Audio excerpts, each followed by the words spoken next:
Hi, I'm Chris Hurst. In this video we're going to go into why we should grow it like nature, why we grow mainly perennial plants, and why we grow in polycultures. Then we'll get into some of the basics of how to start. And by the end of the video, if you follow it through, you will start to see exactly what growing it like nature can actually do. I began to acquire my skills and knowledge as a very small child from my grandparents. She was a village wise woman, he was a forager, and they were both avid gardeners.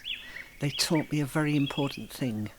If you want to learn how something grows, look at the way that nature grows it. Why do you never see nature growing anything this way? Monocrop areas, whether they're big or small, attract pests. And the bare soil in between rows will grow weeds. Nature hates a void and will plant something. Then you have the damage that digging actually does. It destroys soil life, breaks mycorrhizal structure and kills other microorganisms that are responsible for delivering nutrients to the plants. Constant digging or ploughing will cause the base layer below it to compact. This means it cannot absorb water and will create water runoff above it, taking your topsoil and nutrients with it. Apart from some of the problems highlighted here, caused by constant digging and growing as a monoculture, growing as a polyculture has some pretty impressive advantages. This example illustrates how much extra land would be needed for just 2 crops when grown as a monoculture instead of a polyculture. So how impressive is it if we are able to grow 7 layers in the same area? This shows you the basics of the possibilities. If you're starting from scratch, start with your largest species.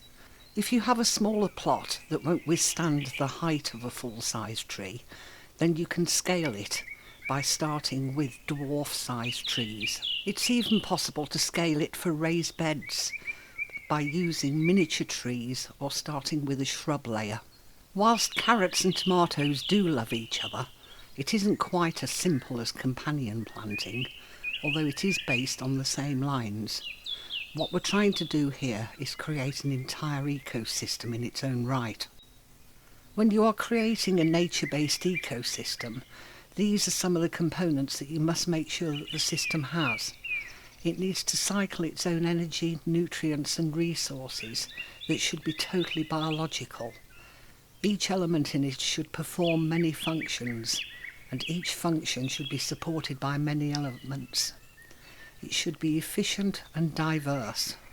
The end result will need no artificial input, so no fungicides, pesticides, herbicides or fertilizers.